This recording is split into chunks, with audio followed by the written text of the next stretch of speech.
ಸಾಯಿರಾಮ್. ಆತ್ಮೀಯ ವೀಕ್ಷಕ ಬಾಂಧವರಿಗೆಲ್ಲ ಇವತ್ತಿನ ಜೀವನಾಮೃತ ಕಾರ್ಯಕ್ರಮಕ್ಕೆ ಸ್ವಾಗತ ಸುಸ್ವಾಗತ. ವೀಕ್ಷಕರೇ, ಮೊನ್ನೆ ಸಂಚಿಕೆಯಿಂದ ನಾನು ಈ ವಾಸ್ತು ದೋಷ, ವಾಸ್ತುಗಳಲ್ಲಿ ಇರುವಂಥ ನೆಗೆಟಿವ್ ಎನರ್ಜಿ ಹೆಂಗೆ ತೆಗೆಯೋದು ಅನ್ನೋ ವಿಚಾರದ ಬಗ್ಗೆ ತಿಳಿಸ್ತಾ ಬಂದೆ. ವಾಸ್ತು ದೋಷ ಇದೆಯಾ ಇಲ್ವಾ, ಇದಕ್ಕೆ ಸಾಕಷ್ಟು ಉದಾಹರಣೆ ಕೊಟ್ಟೆ ನಾನು.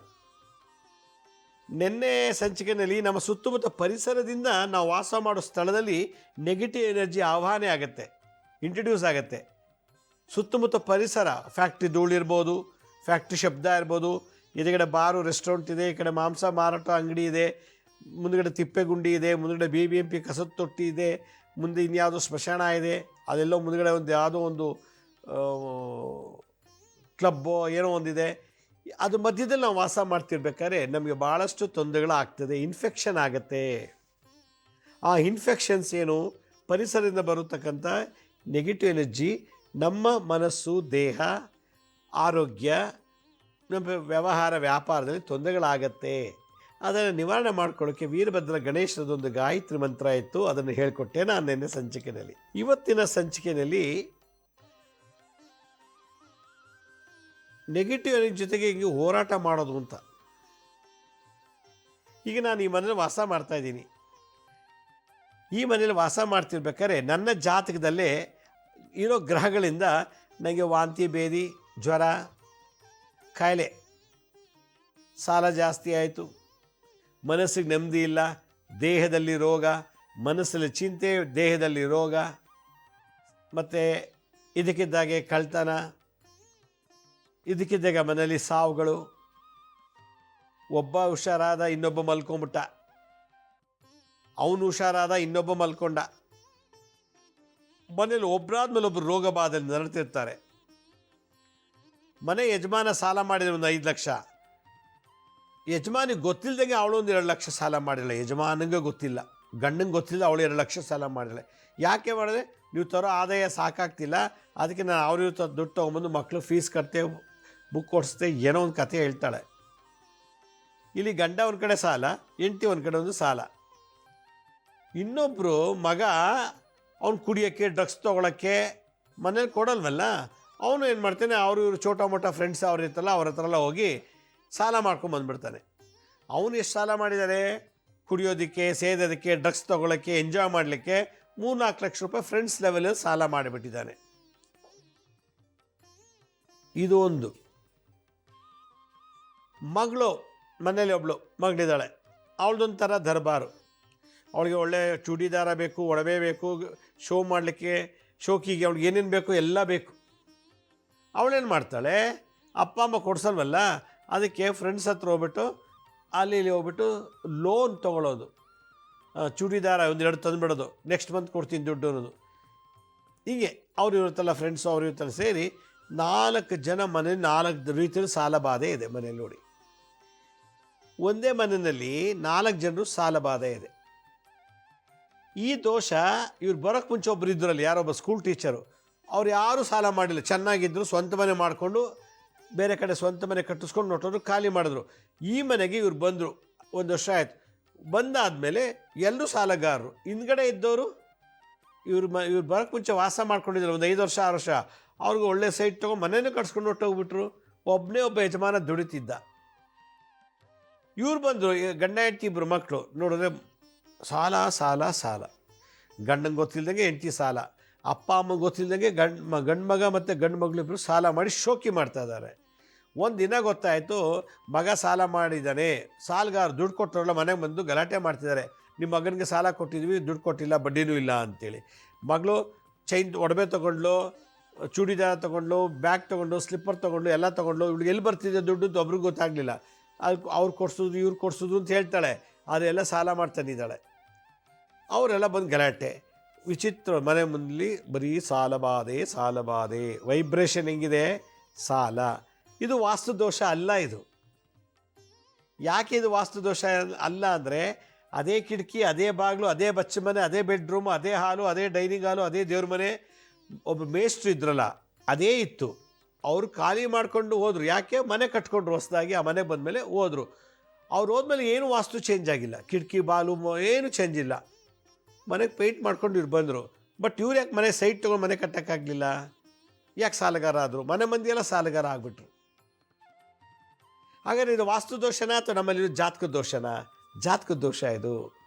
ಹಾಗಾದ್ರೆ ಮೇಷ್ಟ್ರು ಖಾಲಿ ಮಾಡೋಕ್ಕೆ ಮುಂಚೆ ಅವ್ರಿಗೆ ಇದೇ ಥರ ಸಾಲ ಇರಬೇಕಾಗಿತ್ತಲ್ಲ, ಸಾಲ ಇಲ್ಲ. ಅವ್ರ ಅವ್ರು ಹೇಳ್ತಾರೆ, ಈ ಮನೆಗೆ ಬಂದಮೇಲೆ ನನಗೆ ಒಳ್ಳೆ ಕೆಲಸ ಸಿಕ್ತು, ಪ್ರಮೋಷನ್ ಆಯಿತು, ತುಂಬ ದುಡ್ದೆ, ಸಾಲ ಮಾಡ್ದೇನೆ ನಾನೊಂದೀಗ ಮನೆ ಕಟ್ಟಿದ್ದೀನಿ, ಈಗ ಖಾಲಿ ಮಾಡ್ಕೊಂಡು ಹೋಗ್ತಾ ಇದ್ದೀನಿ. ಇವರು ಸಾಲ ಮಾಡ್ದೇನೆ ಒಂದು ಸೈಟ್ ತೊಗೊಂಡು ಮನೆ ತೊಗೊಂಡು ಕಟ್ಬೋದಿತ್ತಲ್ಲ. ಅದೇ ವಾಸ್ತು ಇವ್ರಿಗೆ ಯಾಕೆ ಕೊಡ್ತಿಲ್ಲ? ಮನೆ ಕಟ್ಟೋ ಯೋಗ, ಅದೇ ಕಿಟಕಿ, ಅದೇ ಬಾಗಿಲು, ಅದೇ ಅಡುಗೆ ಮನೆ, ಅದೇ ಬಚ್ಚಿನ ಮನೆ, ಅದೇ ಡೈನಿಂಗ್ ಹಾಲ್, ಯಾಕೆ ಇವ್ರಿಗೆ ಮನೆ ಕಟ್ಟೋಕ್ಕೆ ಅವಕಾಶ ಕೊಡ್ತಿಲ್ಲ? ನೀವು ಜಾತಕ ದೋಷ, ವಾಸ್ತು ದೋಷ ಅಲ್ಲ. ನೆಗೆಟಿವ್ ಎನರ್ಜಿ ದಿನ ಕೊಡ್ಕೊಂಬರ್ತಾನೆ ಮಗ, ದಿನ ಡ್ರಗ್ಸ್ ತೊಗೋತಾನೆ ಮನೆ ಕೂತ್ಕೊಂಡು, ಅವಳು ದಿನ ಶೋಕಿ ಮಾಡ್ತಾಳೆ, ಅವಳು ಇನ್ನೆಲ್ಲ ಓಡಿ ಇನ್ನೇನು ಮಾಡ್ಕೊಂಡು ಏನು ಬರ್ತಾಳೆ ಮನೆಗೆ. ಮಗ ನೋಡೋ ಈ ಥರ ನೆಗೆಟಿವ್ ಮನೆಗೆ ತರ್ತಾ ಇದ್ದಾನೆ, ಮಗಳು ನೋಡೋ ಆ ಥರ, ಗಂಡ ನೋಡೋರು ಆ ಥರ, ಹೆಂಡತಿ ನೋಡೋದು ಈ ಥರ ಕಂಡ್ಕೊಂಡು ಸಾಲ ಮಾಡೋದು. ಆ ಸಾಲದ ನೆಗೆಟಿವ್ ಎನರ್ಜಿ ಮನೆಗೆ ಕೂತ್ಕೊಂಡು ಊಟ ಒಟ್ಟಿಗೆ ಮಾಡಿ ಎಷ್ಟೋ ವರ್ಷ ಆಗಿದೆ. ಎಲ್ಲರೂ ಗಲಾಟೆ ಮನೇಲಿ, ನೀನು ಯಾಕೆ ಸಾಲ ಮಾಡಿದೆ ಅಂತ ಅವ್ರ ಮೇಲೆ ಬೈಯೋದು, ಅವನು ಯಾಕೆ ಸಾಲ ಮಾಡಿದೆ ಅಂತ ಇವ್ರ ಮೇಲೆ ಬೈಯೋದು, ಎಲ್ಲರೂ ಮಾಡಿ ಆ ಮನೆ ಒಬ್ರಿಗೊಬ್ರು ಮಾತಾಡ್ತಿಲ್ಲ. ಮನೆ ಬಿಟ್ಟು ಹೋಗ್ತಾರೆ, ರಾತ್ರಿ ಆದಮೇಲೆ ಬಂದು ಒಳ್ಳೆ ಹೋಟ್ಲಲ್ಲಿ ಲಾಡ್ಜಲ್ಲಿ ಬಂದು ಮಲಗ್ತಾರೆ, ಬೆಳಗ್ಗೆ ಎದ್ದೋಗ್ತಾರೆ. ಆ ಮನೇಲಿ ಒಬ್ಬಳೇ ಆ ಮನೆ ಯಜಮಾನಿ ಹೆಂಗ್ಸ್ ಮಾತ್ರ ಬೆಳಗ್ಗೆಯಿಂದ ಸಂಜೆವ್ರು ಮನೇಲಿರೋದು. ಗಂಡ ಎದ್ದ, ಸ್ನಾನ ಮಾಡ್ದ, ಆಫೀಸ್ಗೆ ಹೋದ, ರಾತ್ರಿ ಬಂದ ಮಲ್ಕೊಂಡ, ಮಗ ಹೋದ ಬಂದ ಮಲಗ್ದ, ಮಗಳು ಓದ್ಲು ಬಂದ್ಲು ಮಲಗಿದ್ಲು. ಒಳ್ಳೆ ಹೋಟ್ಲಲ್ಲಿ ಹೋಗಿ ಲಾಡ್ಜಲ್ಲಿ ಮಲಗ್ದಂಗಿದೆ ಮನೆ, ಸಾಲ ಬಾಧೆ ಇರೋ ಮನೆ. ಇದೊಂಥರ ವಿಶೇಷವಾದ ಇದು ವಾಸ್ತು ದೋಷ ಇಲ್ಲ ನನ್ನ ಪ್ರಕಾರ. ಇವರು ಈ ಮನೆಯೇ ಸರಿ ಇಲ್ಲ ಅಂತೇಳಿ ಖಾಲಿ ಮಾಡ್ಕೊಂಡು ಹೋಗ್ಬಿಟ್ರು. ಸಾಲನೂ ತೀರಿಸ್ತಿಲ್ಲ ಸಾಲಗಾರರಿಗೆ. ಪತ್ತೇಳಿಗೆ ಬೆಂಗಳೂರಿನ ಯಾವುದೋ ಏರಿಯಾಗೆ ಹೋಗಿ ಸೇರ್ಕೊಂಡ್ಬಿಟ್ರು. ರಾತ್ರಿ ಎಲ್ಲ ಒಂದೊಂದಾಗಿ ಸಾಮಾನು ಸಾಗಿಸಿ ಯಾವುದೋ ಬೇರೆ ಏರಿಯಾಗೆ ಹೋದರು. ಬೇರೆ ಏರಿಯಾದಲ್ಲಿ ಅಲ್ಲೊಂದು ಮನೆ ತೊಗೊಂಡು ಅಲ್ಲಿಗೆ ಹೋದರು. ಈ ಮನೆ ಖಾಲಿ ಆಯಿತು. ಈ ಮನೆ ಇವ್ರು ಹೋದ್ಮೇಲೆ ಯಾರೋ ಇನ್ನೊಬ್ಬರು ಯಾರೋ ಮಾರವಾಡಿ ಒಬ್ಬರು ಬಂದರು, ಗಿರ್ವಿ ಅಂಗಡಿ ಇಟ್ಕೊಂಡಿದ್ದಾರಂತೆ. ಅವ್ರು ಬಂದರು, ಅವರು ಆ ಮನೇಲಿದ್ದರು. ಆ ಮನೆಗೆ ಬಂದಮೇಲೆ ಆ ಮಾರವಾಡಿಗೆ ಭಾಳ ಚೆನ್ನಾಗಿ ಇಂಪ್ರೂವ್ ಆದ. ಇನ್ನು ಹಳಬ್ರು ಯಾರಿದ್ರು 4 ಜನ ಸಾಲ ಮಾಡ್ಕೊಂಡಿದ್ರು. ಅದೇ ಬಾಗಿಲು, ಅದೇ ಕಿಟಕಿ, ಅದೇ ಬಚ್ಚ ಮನೆ, ಅದೇ ಅಡುಗೆ ಮನೆ, ಅದೇ ಹಾಲು, ಬೆಡ್ರೂಮ್. ಮಾರವಾಡಿಗೆ ತುಂಬ ಚೆನ್ನಾಗಾಯಿತು. ಅಲ್ಲಿಗೆ ಅರ್ಥ ವಾಸ್ತು ದೋಷ ಅಲ್ಲ. ಹೀಗೆ ನಾವು ತುಲನೆ ಮಾಡಬೇಕು, ಚರ್ಚೆ ಮಾಡಬೇಕು, ಚಿಂತನೆ ಮಾಡಬೇಕು. ಹಾಗೆ ದೋಷ ಎಲ್ಲಿದೆ? ನಮ್ಮ ಜಾತಕದಲ್ಲಿರೋ ನೆಗೆಟಿವ್ ಎನರ್ಜಿ. ಇನ್ನೊಂದು ಸ್ಟೋರಿ ಹೇಳ್ತೀನಿ, ಇದು ಭಾಳ ಚೆನ್ನಾಗಿ ಅರ್ಥ ಮಾಡ್ಕೋಬೇಕು. ಭಾಳ ಜನಕ್ಕೆ ವಾಸ್ತು ದೋಷ ಅಂತ ಸುಮ್ಮನೆ ದುಡ್ಡು ಖರ್ಚು ಮಾಡಿ ಹಾಳಾಗ್ತಾ ಇದ್ದಾರೆ. ತಾಯಿ ಹಾಸ್ಪಿಟ್ಲಲ್ಲಿ ಕೆಲಸ ಮಾಡ್ತಾಳೆ, ನರ್ಸ್ ಆಗಿದ್ದಾಳೆ. ಗಂಡ ಯಾವುದೋ ಒಂದು ಗೌರ್ಮೆಂಟ್ ಡಿಪಾರ್ಟ್ಮೆಂಟ್ ಕೆಲಸದಲ್ಲಿದ್ದಾನೆ. ಅವ್ರಿಗೆ 3 ಜನ ಗಂಡು ಮಕ್ಕಳು, ಒಬ್ಬ ಇಂಜಿನಿಯರು, ಇನ್ನೊಬ್ಬ ಯಾವುದೋ ಕೆಲಸ ಮಾಡ್ತಾರೆ. ಒಟ್ಟು ಎಲ್ಲರೂ ಕೆಲಸ ಮಾಡ್ತಾರೆ. ಸ್ವಂತ ಅವರೇ ಕಟ್ಸಿರೋ ಮನೆ, ಸ್ವಂತ ಮನೆ ವಾಸ ಮಾಡ್ತಿದ್ದಾರೆ. ಮಕ್ಕಳು ಆಟ ಆಡ್ಕೊಂಡು ಬೆಳೆದ್ರು, ಸ್ಕೂಲ್ಗೆ ಹೋದ್ರು, ಮನೇಲಿ ಏನೂ ದೋಷ ಇರಲಿಲ್ಲ. ಅದೇ ಕಿಟಕಿ, ಅದೇ ಬಾಗಿಲು, ಅದೇ ಅಡುಗೆ ಮನೆ, ಅದೇ ಬಚ್ಚಲ ಮನೆ, ಅದೇ ಬೆಡ್ರೂಮ್. ಮಕ್ಕಳು ಬೆಳೆದ್ರು, ಓದಿದ್ರು, ಕೆಲಸನೂ ಸಿಕ್ತು. 3 ಜನ ಗಂಡು ಮಕ್ಕಳು ಕೆಲಸಕ್ಕೆ ಹೋದರು. ಕೆಲಸಕ್ಕೆ ಹೋಗಿದ್ಮೇಲೆ ಗಂಡನೂ ಕೆಲಸಕ್ಕೆ ಹೋಗ್ತಾನೆ, ತಾಯಿನೂ ಮನೇಲಿ, ಹೆಂಡತಿ ನರ್ಸು, ಯಾವುದೋ ಹಾಸ್ಪಿಟ್ಲಲ್ಲಿ ನರ್ಸ್ ಆಗಿದ್ದಾಳೆ. 3 ಜನ, ಒಟ್ಟು 5 ಜನ ದುಡಿತಾರೆ, ಎಲ್ಲ ಬರ್ತಾರೆ. ಈಗ ಇತ್ತೀಚೆಗೆ ಸುಮಾರು 1 ವರ್ಷದಿಂದ ಅವ್ರ ಮನೆಯಲ್ಲಿ ಇದಕ್ಕಿದ್ದಾಗೆ ಬೆಚ್ಚಿ ಬೀಳೋದು, ಏನೋ ಒಂದೆರಡು ಓಡಾಡ್ದಂಗೆ ಆಗೋದು, ಒಬ್ರಿಗೊಬ್ರು ಕೂಗಾಟ, ಕಚ್ಚಾಟ, ನಾನು ಮೇಲೂ ನೀನು ಮೇಲೂ, ನಾನು ದುಡಿತೀನಿ ನೀನೇನು ದುಡಿದಿಲ್ವಾ, ನಾನು ದುಡಿತೀನಿ ನೀನೇನು ಕಮ್ಮಿ, ನಾನು ದುಡಿತಿಲ್ವಾ, ನಾನು ಅಹಂಕಾರದಲ್ಲಿ ಇಡೀ ಮನೆಯೆಲ್ಲ ಗಲಾಟೆ, ಒಬ್ರಿಗೊಬ್ರು ಮಾತಾಡಲ್ಲ. ಅಣ್ಣ ತಮ್ಮಂದಿರು ಕಂಡ್ರೆ ಅವ್ರಿಗಾಗಲ್ಲ, ಆ 3 ಜನ ಗಂಡು ಮಕ್ಕಳು ಅಪ್ಪ ಅಮ್ಮನ ಕಂಡ್ರೆ ಆಗಲ್ಲ. ಈಗ 1 ವರ್ಷದಿಂದ ಅವ್ರ ಹತ್ರ ಬಂದುಬಿಟ್ಟು ಮನೆಯಲ್ಲಿ ವಾಸ್ತು ದೋಷ ಇದೆಯೇನೋ, ಅದಕ್ಕೆ ನಾವು ಇದನ್ನು ಮಾರಾಟ ಮಾಡಬೇಕು ಅಂತ ಇದೀವಿ ಅಂದರು. ಅಲ್ಲ, ಚಿಕ್ಕ ಮಗುವಿಂದ ಹಿಡಿದು ದೊಡ್ಡದು ಬೆಳೆಸಿ ಕಾಲೇಜ್ಗೆ ಹೋಗಿ ಕೆಲಸ ಸಿಕ್ಕಿ ಕೆಲಸಕ್ಕೆ ಹೋಗೋವರೆಗೂ ಮನೇಲಿ ಚೆನ್ನಾಗಿದ್ರಂತೆ. ಎಲ್ಲ ಅವರು ದುಡಿಯೋಕ್ಕೆ ಶುರು ಆದಮೇಲೆ ಮನೆ ಗಲಾಟೆ ಸಿಕ್ಕಾಬಿಟ್ಟೆ. ಇದು ಯಾಕೆ ಮುಂಚೆ ಇರಲಿಲ್ಲ? ಈಗ 1 ವರ್ಷದಿಂದ ಇದೆ ಅಂದರೆ ಮನೆ ಕಟ್ತಾಗಿರಲಿ ಇವ್ರಿಗಿರಬೇಕು, ಅವಾಗಿರಲಿಲ್ಲ. ಈಗ ಇತ್ತೀಚೆಗೆ ಯಾಕೆ ನಾವು ಭಾಳಷ್ಟು ಯೋಚನೆ ಮಾಡಿದಾಗ, ದೊಡ್ಡ ಮಗ ಯಾರೋ ಒಬ್ಬರು ಲವ್ ಮಾಡ್ತಿದ್ದಾನೆ, ಅವನು ಲವ್ ಮಾಡೋ ಹುಡುಗಿ ಏನು ತುಂಬ ಎಕ್ಸ್ಪೆಕ್ಟೇಷನ್ ಇದೆ.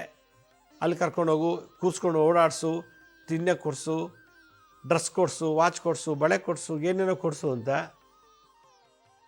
ಅವನು ದೊಡ್ಡ ಮಗ ಆ ಲವ್ವರ್ಗೆ ತಿಂಗಳಿಗೆ ಇಷ್ಟು ಅಂತೇಳಿ ಅವಳಿಗೆ ಇನ್ವೆಸ್ಟ್ ಮಾಡ್ತಿದ್ದಾನೆ. ಇಲ್ಲಿ ಸಾಲ ಮಾಡಿ ಕಟ್ಟಿರೋದು ಮನೇನ ಮಗನ ಕೇಳ್ತಾರೆ, ಏನಪ್ಪ ಮಗ ಸ್ವಲ್ಪ ಸಂಬಳ ನಮಗೂ ಕೊಡು, ಮನೇಲಿ EMI ಕಟ್ಟಬೇಕು ಅಂದಾಗ ನನಗೆ ಕೆಲ ಕೊಡೋಕ್ಕಾಗಲ್ಲ ಅಂತಾರೆ, ದುಡ್ಡೇ ಇಲ್ಲ ಅಂತಾನೆ. ದುಡ್ದಿದ್ದೆಲ್ಲ ಎಲ್ಲಿ ಹೋಗ್ತಿದ್ದಾನೆ, ಆ ಹುಡುಗಿ ಮೇಲೆ ಇನ್ವೆಸ್ಟ್ ಮಾಡ್ತಿದ್ದಾನೆ. ಅವ್ಳು ಕರ್ಕೊಂಡು ಊಟಿ ಅಂತೆ ಅಲ್ಲಂತೆ ಎಲ್ಲದು 5 ಸ್ಟಾರ್ 3 ಸ್ಟಾರ್ ಹೋಟೆಲ್ ಮಜಾ ಮಾಡ್ಕೊಂಡು ಆರಾಮಾಗಿದ್ದಾನೆ. ಎರಡನೇ ಮಗನ ಕೇಳಿದ್ರು, ಏನಪ್ಪ EMI ಕಟ್ಟಬೇಕು, ನೀವು ದುಡಿತೀರ, ಸ್ವಲ್ಪ ಸ್ಯಾಲ್ರಿ ನಮಗೊಂಚೂರು ಕೊಡಪ್ಪ ಅಂತ ಅಪ್ಪ ಅಮ್ಮ ಕೇಳಿದ್ರೆ, ನನ್ನ ಸ್ಯಾಲ್ರಿ ಕಮ್ಮಿ, ನಂತ ಬರ್ತಾಯಿಲ್ಲ, ನನಗೆ ದುಡ್ಡೇ ಸರಿಯಾಗಿ ಇದ್ದಿಲ್ಲ, ಹಾಗೆ ಯಾಕೆ ಗೊತ್ತಿಲ್ಲ, ನನಗೂ ಬೇರೆ ಬೇರೆ ಕಮಿಟ್ಮೆಂಟ್ ಇದೆ ಅಂತಾನೆ. ನೋಡಿದ್ರೆ ಮಗ, ಎರಡನೇ ಮಗ ದಿನ ಹೋಗಿ ಕುಡ್ಕೊಂಬರ್ತಾನೆ. ಮನೆಗೆ ಗೊತ್ತೇ ಇಲ್ಲ ಮಗ ಕುಡಿತಾನೆ ಅಂತೇಳಿ. ಅದು ಯಾವುದೋ ಫಾರಿನ್ ಕಂಟ್ರಿ ಡ್ರಿಂಕ್ಸ್ ಅಂತೆ, ಕುಡಿದ್ರೂ ವಾಸನೆ ಬರಲ್ವಂತೆ. ನೈಟ್ ಶಿಫ್ಟು ಹೋಗ್ತಾನೆ, ಕುಡ್ಕೊಂಡು ಬೆಳಗಿನ ಜಾವ ಕ್ಯಾಬಲ್ಲಿ ಬರ್ತಾನೆ, 3 ಗಂಟೆಗೋ 5 ಗಂಟೆಗೋ ಬಾಲು ತಗೊಂಡು ಡೂಪ್ಲಿಕೇಟ್ ಕೀ ಇಟ್ಕೊಂಡಿದ್ರೆ ತಗೊಂಬಂದು ಮಲ್ಕೊಂಡ್ಬಿಡ್ತಾನೆ. ದುಡ್ಡೆಲ್ಲಿ ಹೋಗ್ತಿದೆ, ಕುಡಿತಕ್ಕೆ ಹೋಗ್ತಿದೆ. ದೊಡ್ಡ ಮಗಂದು ದುಡ್ಡು ಆ ಹುಡುಗಿ ಮೇಲೆ ಸುರಿತಾ ಇದ್ದಾನೆ. ಕೊನೆ ಮಗಂದು ಏನು ಇದು ಅಂದಾಗ, ಏನಪ್ಪ ಸ್ವಲ್ಪ ಅಷ್ಟು ಕೊಡ್ರೋ, ಮನೆಗೆ ಸಾಲ ತೀರಿಸ್ತೀವಿ, ಮನೆ ಕಟ್ಟಿರೋ ಸಾಲ ಇದೆ, EMIಗೆ ಹೋಗುತ್ತೆ ಅಂದಾಗ, ಅಪ್ಪ ನನ್ನ ಹತ್ರ ನಂಗೆ ಸ್ಯಾಲ್ರಿ ಕಮ್ಮಿ, ನಂಗೆ ಸಿಗ್ತಾನೆ ಇಲ್ಲ ಸರಿಯಾಗಿ, 4 ತಿಂಗಳಾದ್ರೂ ಸಂಬಳ ಕೊಟ್ಟಿಲ್ಲ, ಏನು ಸುಳ್ಳು ಹೇಳ್ತಾನೆ. ಎಲ್ಲಿ ಹೋಗ್ತಿದ್ದಾನೆ ಅಂದರೆ, ಅವ್ನು ಯಾವುದು ಬೆಟ್ಸ್ ಕಟ್ತಾನಂತೆ, ಬೆಟ್ಟಿಂಗ್ ಹೋಗ್ತಾನಂತೆ. ಕೊನೆ ಮಗ ಬೆಟ್ಟಿಂಗ್ ಕಟ್ಟಿ ತಾನು ದುಡ್ದಿದ್ದು ಹಾಳು ಮಾಡಿ ಇನ್ನೊಂದಷ್ಟು ಸಾಲ ಮಾಡ್ಕೊಂಡ್ಬಿಟ್ಟಿದ್ದಾನೆ. ಇದು ಮುಂಚೆ ಇರಲಿಲ್ಲ, ಈಗ ಬಂದಿರೋದು ಇವೆಲ್ಲ ಕೆಲಸಕ್ಕೆ ಸೇರ್ಕೊಂಡ್ಮೇಲೆ. ಮುಂಚೆ ಇದ್ದಾಗ ಏನು ಚೆನ್ನಾಗೇ ಇದ್ರು, ಅವಾಗ ವಾಸ್ತು ದೋಷ ಇರಲಿಲ್ವಾ? ಈಗ ಬೆಳೆದು ದೊಡ್ಡವರಾದ್ಮೇಲೆ ಅವ್ರ ದುಶ್ಚಟಗಳು ಅವನ ಹುಡುಗಿ ಸಹವಾಸಕ್ಕೆ ಸೇರಿ ಹಾಳಾಗೋಗ್ತಾ ಇದ್ದಾನೆ. ಅವನು ದಿನ ಕುಡ್ಕೊಂಬಂದು ಹಾಳಾಗೋಗ್ತಾನೆ. ಇವನು ಬೆಟ್ಟಿಂಗ್ ಅಂತ ಕುದುರೆ ರೈಸ್ ಅಂತೆ, ಅದಂತೆ ಇದಂತೆ ಎಲ್ಲ ಬೆಟ್ಟಿಂಗ್ ಕಟ್ಟಿ ಜೂಜಾಟ ಅದಕ್ಕೆಲ್ಲ ಬೆಟ್ಟಿಂಗ್ ಮಾಡಿ ಎಲ್ಲ ಕಳ್ಕೊಂಬಿಟ್ಟು ಸಾಲಗಾರರು ಮನೆ ಮುಂದೆ ಬಂದು ನಿಂತಿದ್ದಾರೆ. ವಾಸ್ತು ಸರಿ ಇಲ್ಲ ಅಂತಾರೆ. ಇಷ್ಟು ದಿವಸ ಆಟ ಆಡ್ಕೊಂಡು ಬೆಳೆದು ಎಲ್ಲ ಚೆನ್ನಾಗಿದ್ದವರು ಈಗ ವಾಸ್ತು ಸರಿ ಇಲ್ಲ ಅಂತ. ಗಂಡ ಹೆಂಡತಿ ಬೆಳಗ್ಗೆ ಹೋಗ್ತಾಳೆ, ಒಂದು ಸಲ ನೈಟ್ ಶಿಫ್ಟ್ ಅಂತೆ, ಅಯ್ಯೋ ಇವ್ರು ಕಟ್ಕೊಂಡು ಏನು ಸುಖ ಅಂದ್ಬಿಟ್ಟು ಇವಳು ಇರಲಿ ಅಂದ್ಬಿಟ್ಟು ಗಂಡ ಇನ್ನೊಬ್ಬಳು ಇಟ್ಕೊಂಡ್ಬಿಟ್ಟಿದ್ದಾನೆ. ಅವನು ಇನ್ನೊಬ್ಬರು ಇಟ್ಕೊಂಡು ಇನ್ನೆಲ್ಲೋ ಮನೆ ಮಾಡಿದ್ದಾನೆ. ಅವನಿಗೆ ಎರಡನೇ ಹೆಂಡತಿಗೆ ಮದುವೆ ಆಗಿಲ್ಲ, ಮತ್ತು ಇಟ್ಕೊಂಡಿದ್ದಾನೆ. ಅವಳಿಗೊಂದು ಸಪ್ರೇಟ್ ಮನೆ ಮಾಡಿ ಅವ್ರಿಗೊಂದು ಮಗು ಆಗಿಬಿಟ್ಟಿದೆ. ಇವನು ದುಡಿಯೋದಲ್ಲಿ ಅವಳಿಗೂ ಮನೆಗೆ ಊಟ ತಿಂಡಿಗೆ ಕೊಡಬೇಕು ದುಡ್ಡು, ಆ ಮಗುಗೂ ದುಡ್ಡು ಕೊಡಬೇಕು, ಇವಳು ನೋಡ್ಕೋಬೇಕು. ಹೆಂಡತಿ ಕೇಳ್ತಾಳೆ, ನೀವು ತರೋದು ಸಂಬಳದಲ್ಲಿ ಯಾಕೆ ಕಮ್ಮಿ ಆಗ್ತಿದೆ ಅಂದರೆ ಅವ್ನು ಬಾಯೇ ಬಿಟ್ಟಿಲ್ಲ. ಆಮೇಲೆ ಒಂದಿನ ಗೊತ್ತಾಯಿತು, ನನ್ನ ಗಂಡ ನನ್ನಲ್ದು ಇನ್ನೊಬ್ಳು ಇಟ್ಕೊಂಡಿದ್ದಾನೆ, ಅವ್ಳಿಗೊಂದು ಮಗು ಇದೆ ಅಂಥೇಳಿ. ಇದು ಯಾವಾಗಾಯಿತು? ಇತ್ತೀಚೆಗೆ 4 ವರ್ಷದಿಂದ ಈ ಕರೋನಾ ವೈರಸ್ ಬಂತಲ್ಲ, ಹಾಗಾಗಿರೋದೊಂದು ತಾಪತ್ರ ಇವೆಲ್ಲ. ಅಯ್ಯೋ ವಾಸ್ತು ದೋಷ ಅಂತಾರೆ. ಯಾವ ವಾಸ್ತು ದೋಷ ಇದು? 20 ವರ್ಷ 15 ವರ್ಷ ಆಯಿತು, ಅವರು 15 ವರ್ಷದಿಂದ ಇರಲಿಲ್ಲ, ಈಗ 4 ವರ್ಷದಿಂದ ಅವಳು ಇನ್ನೊಬ್ಬರು ಮದುವೆ ಮಾಡ್ಕೊಂಡ. ಹಾಗಾದ್ರೆ 15 ವರ್ಷ ಮುಂಚೆನೇ ಅವನು ಆ ಮನೇಲಿ ಇದ್ದಾಗ ಪ್ರಾರಂಭದಲ್ಲ ಇನ್ನೊಬ್ಳು ಮದುವೆ ಮಾಡ್ಕೋಬೇಕಾಗಿತ್ತಲ್ಲ, ಯಾಕೆ ಹೀಗೆ ಮಾಡ್ಕೊಂಡ? ಅದು ದಶಾಭಕ್ತಿ, ಜಾತಕದಲ್ಲಿ ನಡೆಯೋ ದಶಾಭಕ್ತಿ, ಗ್ರಹಗಳ ಒಂದು ಚಲನವಲನದಿಂದ ಆಗುವಂಥ ಒಳ್ಳೆಯದು ಕೆಟ್ಟದ್ದು. ಹೀಗೆ ನಾವು ಏನು ಮಾಡ್ತೀವಿ ಅಂತಂದರೆ ವಾಸ್ತು ದೋಷ ಅಂದ್ಬಿಡ್ತೀವಿ. ಒಂದು ವಾರ 6 ತಿಂಗಳಿಂದ ಎಲ್ರಿಗೂ ರೋಗ, 10 ವರ್ಷದಿಂದ ರೋಗ ಇರಲಿಲ್ಲ, 6 ತಿಂಗಳು ಎಲ್ರಿಗೂ ರೋಗದಲ್ಲಿ ನರಳ್ತಾ ಇದ್ದಾರೆ. ವಾಸ್ತು ದೋಷ ಇರ್ಬೋದು, ಏನು ಮಾಡ್ಬೋದು ಇದಕ್ಕೆ?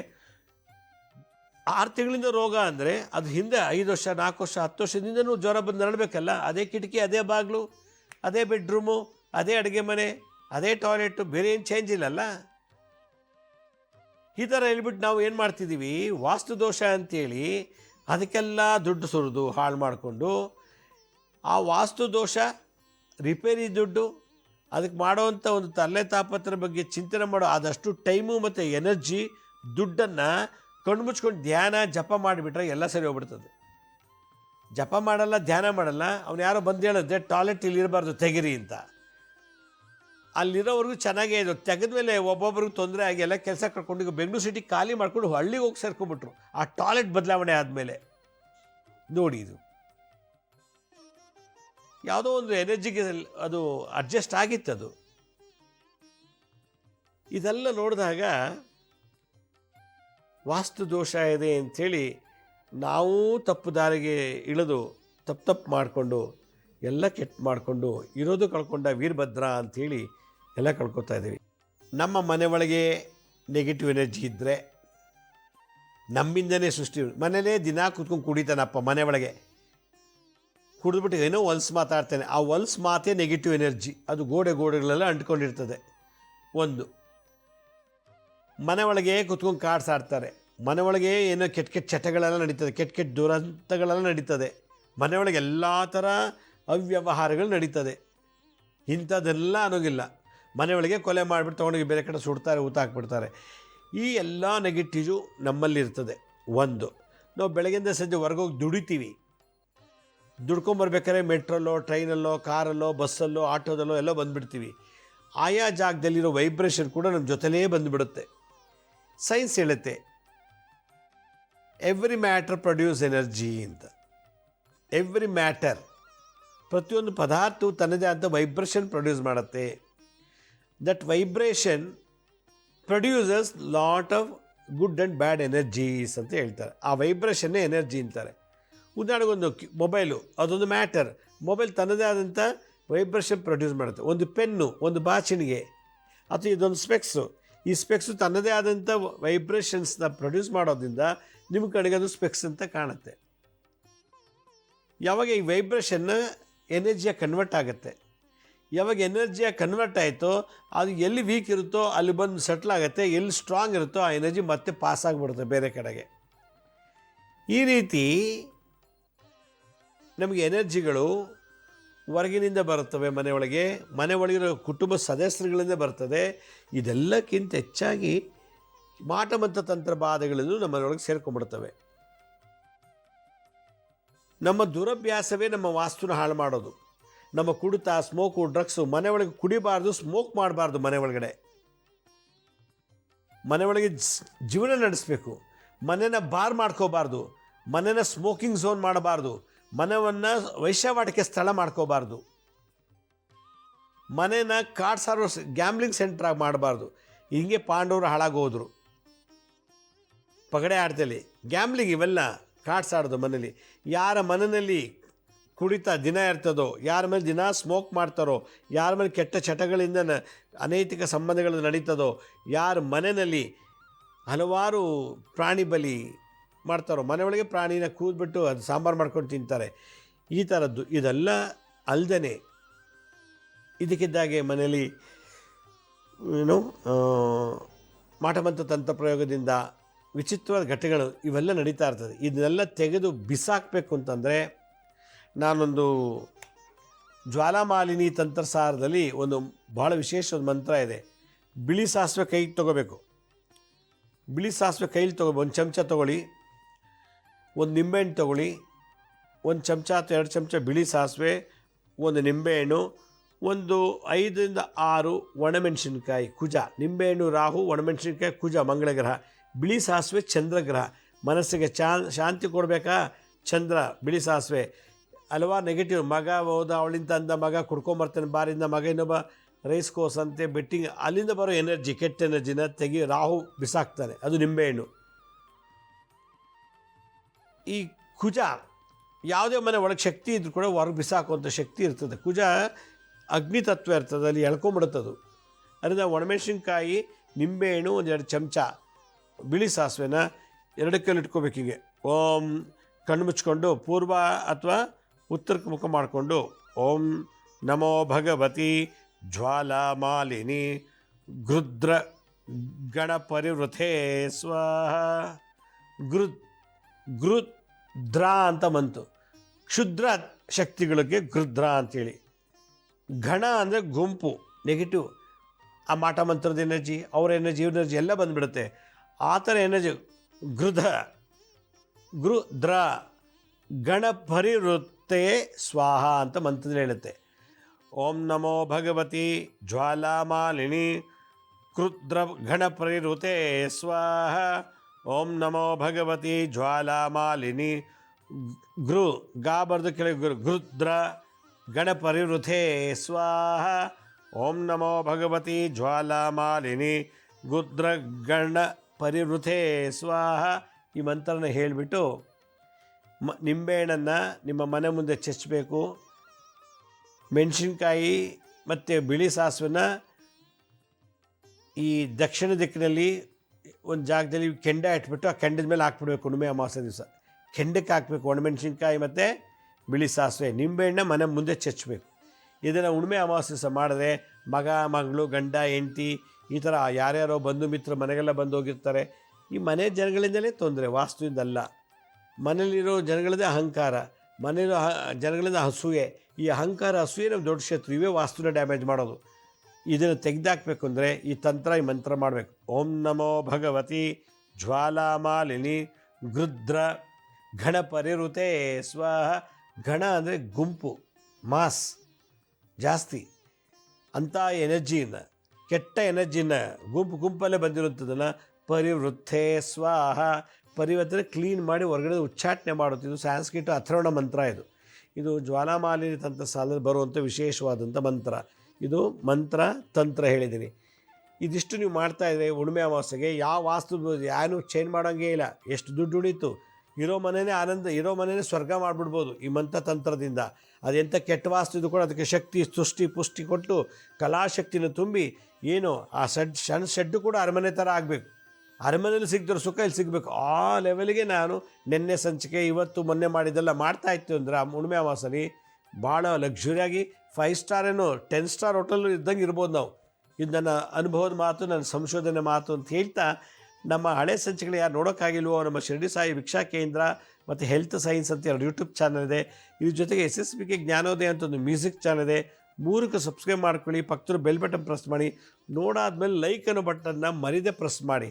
ನೀವು ಲೈಕ್ ಅನ್ನೋ ಬರೆಯದೆ ಪ್ರೆಸ್ ಮಾಡಿದ್ರೆ ನೀವು ಲೈಕ್ ಅನ್ನೋ ಬಟನ್ ಪ್ರೆಸ್ ಮಾಡಿದ್ರೆ ನೀವು ನೋಡಿದ್ದಕ್ಕೂ ಸಾರ್ಥಕ, ನನಗೆ ನೀವು ಕೊಡೋ ಒಂದು ದೊಡ್ಡ ಮರ್ಯಾದೆ ಅದು. ಅದರಿಂದ ಲೈಕ್ ಅನ್ನೋ ಬಟನ್ ಪ್ರೆಸ್ ಮಾಡಿ. ಆಮೇಲೆ ಆ ಲಿಂಕನ್ನು ನಿಮ್ಮ ಬಂಧು ಮಿತ್ರರಿಗೆ ವಾಟ್ಸಪ್ ಮುಖಾಂತರ ಇಮೇಲ್ ಮುಖಾಂತರ ಶೇರ್ ಮಾಡಿ. ಗುರುಜಿ ಲಕ್ಷ್ಮೀ ಶ್ರೀನಿವಾಸ್ ಅಂತೇಳಿ ಫೇಸ್ಬುಕ್ಕು, ಇನ್ಸ್ಟಾಗ್ರಾಮು, ಟ್ವಿಟ್ಟರ್, ಲಿಂಕ್ಡ್ಇನ್ ಕೂಡ ನಾವು ಅಪ್ಲೋಡ್ ಮಾಡ್ತಿದ್ದೀವಿ. ಯಾರಿಗೆ ಅಪಾಯಿಂಟ್ಮೆಂಟ್ಸ್ ಬೇಕೋ ಅವರು www.lakshmisrinivas.in ಅಂತ ನೀವೇ ಲಾಗಿನ್ ಆಗಿ ಯಾವ ಡೇಟಿಗೆ ಆ ಟೈಮ್ಗೆ ಅಪಾಯಿಂಟ್ಮೆಂಟ್ಸ್ ಬುಕ್ ಮಾಡ್ಕೋಬೋದು ಅಂತ ಹೇಳ್ತಾ ಇವತ್ತಿನ ಸಂಚಿಕೆಯನ್ನು ಮುಗಿಸ್ತಾ ಇದ್ದೀನಿ.